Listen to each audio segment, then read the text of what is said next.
Hello everyone, welcome back to my channel. This is me Jagriti. और आज के इस वीडियो में हम पढ़ने वाले हैं क्लास 12 चैप्टर 5 हिस्ट्री का चैप्टर हमारा through the eyes of travellers के 20 मोस्ट इंपॉर्टेंट एमसीक्यूज आज हम करने वाले हैं। So be ready and get started. हमारा क्वेश्चन नंबर फर्स्ट है, who was the author of Kitab ul Hind. जो हमारी बुक है किताब उल हिंद, इसके ऑथर कौन है? क्या उसके ऑथर इब्न बतूता हैं, या फिर फ्रैंकोइस बर्नियर और अल-बिरूनी, या मेगास्थनीज? तो किताब उल हिंद को किसने लिखा था? किताब उल हिंद जो लिखी गई थी वो लिखी गई थी अल-बिरूनी के द्वारा। ठीक है, और बाकी ऑप्शंस के बारे में भी हम जान लेते हैं। इब्न बतूता ने कौन सी बुक लिखी थी? तो उन्होंने लिखी थी रिहला। ठीक है, रिहला। और ये जो किताब उल हिंद है और रिहला है, ये दोनों किसके कौन से लैंग्वेज में लिखी गई हैं? अरबिक में लिखी गई हैं। ठीक है, ये आपको मेन थिंग है इनके बारे में, ये आपको लर्न होनी चाहिए। ठीक है, और जो हमारे फ्रैंकोइस बर्नियर हैं वो कौन सी बुक लिखे थे? उन्होंने लिखा था travels in the Mughal Empire. Mughal Empire के जो वो ट्रैवल करने आए थे तो उसी के बारे में उन्होंने लिखा है, travels in the Mughal Empire. और मेगास्थनीज ने कौन सी बुक लिखी है? He has written Indica. ठीक है, उन्होंने कौन सी बुक लिखी है? इंडिका। सो आपको ये लर्न होने चाहिए कि जो हमारा किताब उल हिंद है वो किसके द्वारा लिखा गया है? अल-बिरूनी के द्वारा। इब्न बतूता ने क्या लिखा है? रिहला। फ्रैंकोइस बर्नियर ने क्या लिखा है? तो उन्होंने लिखा है travels in the Mughal Empire. और मेगास्थनीज ने लिखा है इंडिका। आई होप आपको ये लर्न हो गए होंगे। ठीक है, हमारा करेक्ट आंसर है इसका C. Now coming to the question number 2। Question number 2 है हमारा, Al-Biruni came to India along with which ruler. Al-Biruni India में किस रूलर के साथ आए थे? हमारे ऑप्शंस हैं बाबर, महमूद ऑफ गजनी, अलाउद्दीन खिलजी, या फिर मोहम्मद बिन तुगलक। सो किसके साथ आए थे? वो आए थे, अल-बिरूनी जो है वो किसके साथ आए थे? महमूद ऑफ गजनी के साथ आए थे। कब आए थे? 1017 में, जब जो गजनी सुल्तान महमूद है वो किसको इन्वेट करता है? ख्वारिज़म को इन्वेट करता है। ठीक है, ख्वारिज़म को जब वो इन्वेट करता है तो अपने साथ कई सारे पोएट्स और स्कॉलर्स को साथ लेकर आता है। ठीक है, और उन्हीं में से हमारे कौन से थे? एक अल-बिरूनी थे जो महमूद ऑफ गजनी के साथ इंडिया में आए हुए थे। ठीक है, now coming to the question number 3। Question number 3 है हमारा, the book Rihla was written by. जो रिहला है वो किसके द्वारा लिखी गई है? अभी हमने बात की किसके द्वारा लिखी गई है, ये इब्न बतूता के द्वारा लिखी गई है। ठीक, अभी आप कमेंट करिए कि मेगास्थनीज के द्वारा कौन सी बुक लिखी है। मैंने जस्ट बिल्कुल क्वेश्चन नंबर फर्स्ट में बताया है, आप हमको कमेंट करके बताइए कि मेगास्थनीज ने कौन सी बुक लिखी है। ठीक है, now let's come to the question number 4। Question number 4 है हमारा, Ibn Battuta was a native of. Ibn Battuta कहाँ के रहने वाले थे? तुर्की, मोरक्को, पर्शिया, या फिर अरबिया। तो कहाँ के रहने वाले थे वे? मोरक्को के रहने वाले थे। मोरक्को में भी किस जगह? टैंजियर। ठीक है, टैंजियर इन मोरक्को, ये आपको याद रखने हैं। ठीक है, ये हम इब्न बतूता की बात कर रहे हैं।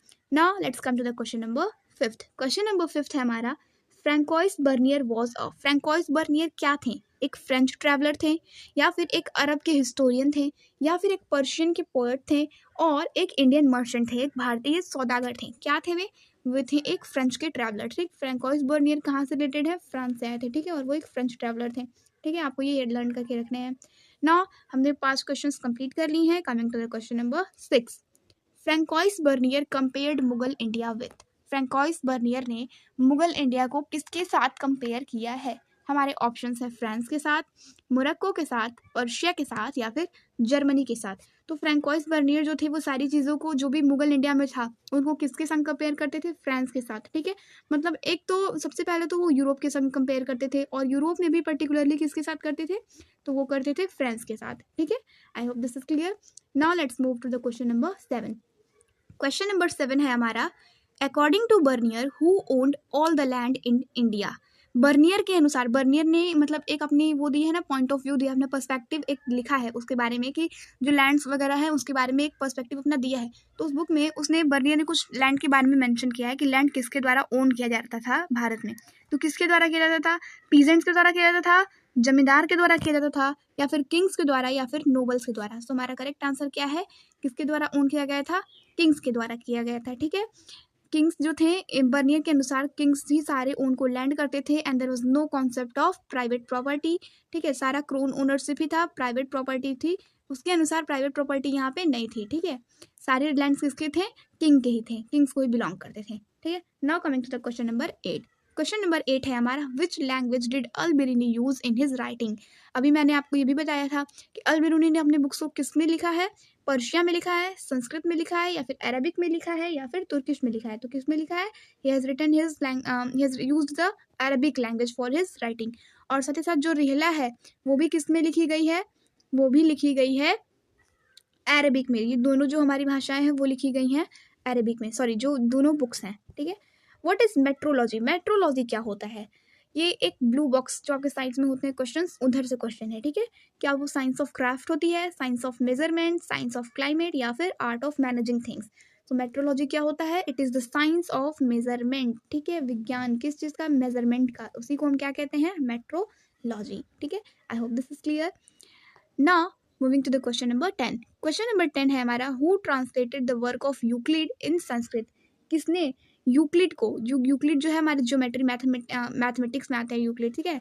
तो यूक्लिड्स के वर्क्स को किसने, वो एक मैथमेटिशियन थे यूक्लिड, और उन्होंने अपने वर्क्स को रिप्रेजेंट किया था, तो उसको किसने संस्कृत में ट्रांसलेट किया है। क्या वो दुआर्टे बरबोसा थे, या फिर रॉबर्टो नोबेली थे, या फिर लुइस फोर्टीन थे, या फिर अल बिरूनी थे। So it was Al Biruni who translated the work of Euclid in Sanskrit, ठीक है।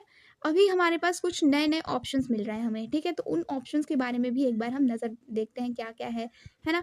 तो हमारा फर्स्ट ऑप्शन है दुआर्ते बरबोसा। दुआर्ते बरबोसा क्यों थे, किस लिए जाने जाते थे। So he has provided a detailed account, किसके बारे में, ट्रेड वगैरह के बारे में, ट्रेड के बारे में एंड सोसाइटी के बारे में, ठीक है। हमारे व्यापार का कैसा है, सोसाइटी कैसी है, वो भी कहाँ की। सो वो कहाँ के रिप्रेजेंट किए हैं, साउथ इंडिया के, है ना। Trade and society of south India, किसने लिखा है इसके बारे में, दुआर्ते बरबोसा, ठीक है। अभी हमारा सेकंड क्वेश्चन जो है वो है कि रोबर्टो नोबेली, सॉरी हाँ, सेकंड ऑप्शन से क्या है, रोबर्टो नोबेली। रोबर्टो नोबेली के बारे में हमें क्या खास जानना है, याद रखना है, that he has translated the Indian text into European language, ठीक है।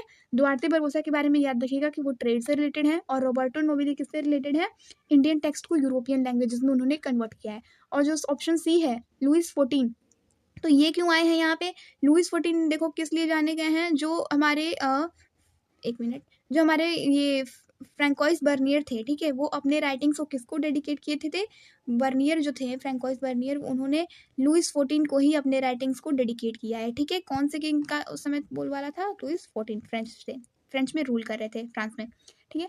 Now coming to the question number 11। Question number 11 है हमारा, who travel to India at least 6 times. कौन से ऐसे ट्रैवलर थे जो भारत कितनी बार आए थे, 6 टाइम्स आए थे, 6 टाइम्स। हमारे ऑप्शन है जेसुइट रोबर्टो नोबेली, दुआर्ते बरबोसा, या फिर जिन बैप्टाइज टैवर्नियर, या फिर मनुसी। तो हमने क्या क्या अभी किन किन के बारे में हमने याद रखा है, एक तो हमने दुआर्ते बरबोसा के बारे में जाना है, क्या जाना है कि ये ट्रेड और सोसाइटी से रिलेटेड है ना, T&S, ट्रेड एंड सोसाइटी, ठीक है। वो भी कहाँ के, साउथ इंडिया के। और क्या जाना है, जेसुइट रोबर्टो नोबेली के बारे में जाना है। ये क्या किए थे, इंडियन टेक्स्ट को यूरोपियन लैंग्वेज में कन्वर्ट किया है ना इन्होंने। और क्या क्या जानते हैं हम, एक जिन बैप्टिस्ट टैवर्नियर हैं बच्चे, और मनुसी बच्चे। तो मनुसी क्या थे, एक इटालियन डॉक्टर थे, ठीक है, इटालियन डॉक्टर थे। और ये क्या किए, कभी यूरोप रिटर्न ही नहीं किए, मतलब एक बार इंडिया आए और यहीं पे आकर बस गए, वो यूरोप गए ही नहीं, लौटे ही नहीं, ठीक है। और जो ऑप्शन सी है हमारा, जिन बैप्टाइज टैवर्नियर, वो जो है वो हमारा करेक्ट आंसर है, ठीक है। He travel to India at least 6 times. Now let's move to the question number 12। Question number 12 है हमारा, according to Ibn Battuta's account on Delhi which darwaza was the greatest. Ibn Battuta ने दिल्ली के बारे में अपनी अकाउंट में लिखा है, ठीक है ना, अपने बुक्स में लिखा है। तो उनके द्वारा कौन सा दरवाज़ा सबसे बड़ा था, उनके अनुसार कौन सा सब दरवाज़ा जो था वो सबसे बड़ा था। हमारे ऑप्शन है मांडवी दरवाज़ा, बुदौन दरवाज़ा, गुल दरवाज़ा, और बुलंद दरवाज़ा। तो देखिए एक बार हम इसके बारे में समझते हैं कि जो मांडवी दरवाज़ा है वो किस चीज़ से रिलेटेड था। मांडवी दरवाज़ा के अंदर क्या था, ग्रेन मार्केट, ठीक है, ग्रेन मार्केट, ठीक है, ग्रेन लिखते हैं हम यहाँ पे। और बुदौन दरवाज़ा क्या था, इसकी खासियत क्या थी कि ये सबसे बड़ा था। गुल दरवाज़ा क्या था, गुल दरवाज़ा के अंदर क्या थी, ऑर्चर्ड थी, ऑर्चर्ड मतलब बगीचे थे, ठीक है। तो 3 दरवाजा आपके बुक में दिए गए हैं, टोटल कितने गेट्स थे, 28 गेट्स भी इसके अंदर थे। और जो 3 दरवाजा स्पेसिफिकली दिए गए हैं वो है मांडवी दरवाजा, बुदौन दरवाजा, और गुल दरवाजा। मांडवी दरवाजा के बारे में आप याद रखिए कि ये ग्रेन मार्केट था इसके अंदर, बुदौन दरवाजा सबसे बड़ा था, और गुल दरवाजा जो था उसके अंदर क्या था, ऑर्चर्ड था, ठीक है। I hope this is clear now. अब चलते हैं हम क्वेश्चन नंबर 13 पे। क्वेश्चन नंबर 13 पढ़ने से पहले यदि आपने अभी इस वीडियो को लाइक नहीं है so please like share and subscribe my channel for the latest updates. चलिए अब चलते हैं हम क्वेश्चन नंबर 13 पे। Which of the following statements about all बरूनी is true? इनमें से कौन सा स्टेटमेंट अल बिरूनी के बारे में सही है? ठीक है, इसको ध्यान से पढ़ते हैं। ही केम फ्रॉम पर्शिया, वो पर्शिया से आए थे, तो क्या ये सही है? No, it is not correct. Persia से नहीं आए थे बल्कि वो कहाँ से आए थे? ख्वारिज्म से आए थे। ठीक है, ख्वारिज्म। और वो प्रेजेंट डे क्या कहलाता है? It is known by Uzbekistan. ठीक है, ये जेड है, Khwarizm. He was a contemporary of Mahmud of Ghazni, वो किसके रूल रैंक में आए थे? महमूद ऑफ गजनी किस। ठीक है, ये तो करेक्ट है। ही रॉट रिहला, उन्होंने क्या रिहला लिखी थी? No, he has written what? आप इसको कमेंट बताइए कि कौन सी बुक अल बिरूनी ने लिखी थी। No, he served in the court of Akbar, उन्होंने क्या अकबर के कोर्ट में सर्व किया था? No, he has not served in the court of Akbar, बल्कि वो किसके किए थे? सुल्तान महमूद के। ठीक है, सुल्तान महमूद। तो हमारा जो ऑप्शन नंबर बी है वो क्या है? सबसे करेक्ट है। ठीक है, now let's move to the question number 14। Question number 14 है हमारा, Ibn Battuta's journey to India took place during which century? कौन सी सेंचुरी में, कौन सी शताब्दी में इब्न बतूता भारत आए थे? हमारे ऑप्शन है 11th century, 14th century, 15th century और 17th सेंचुरी। तो कब आए थे वे आए थे इब्न बतूता कब आए थे? 14th सेंचुरी में।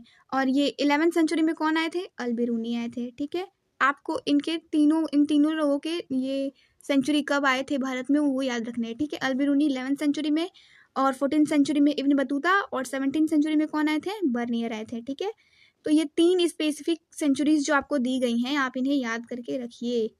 दे आर रियली वेरी इंपॉर्टेंट।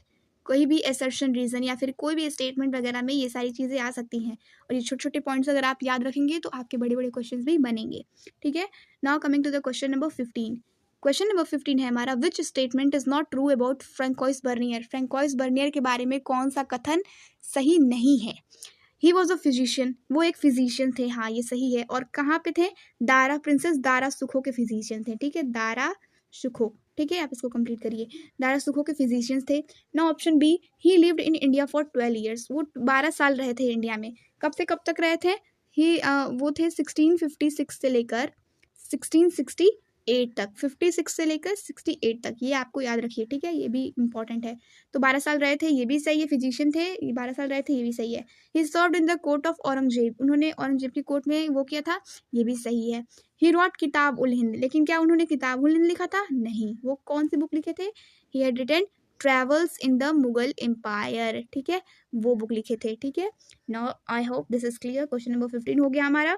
अभी क्वेश्चन नंबर 16 पे चलते हैं। द क्वेश्चन नंबर 16 है हमारा, एक स्टेटमेंट दिया गया है और ये किसके द्वारा कहा गया है इसको बारे में हमको बताना है। हमारा स्टेटमेंट क्या है? The king is the owner of all land and cultivators are mere tenants, ये किसके द्वारा कहा गया है? सबसे पहले हम स्टेटमेंट समझते हैं कि किंग जो है वो क्या है? Is the owner of all land, जो भी भारत में सारी लैंड है उसके ओनर कौन है?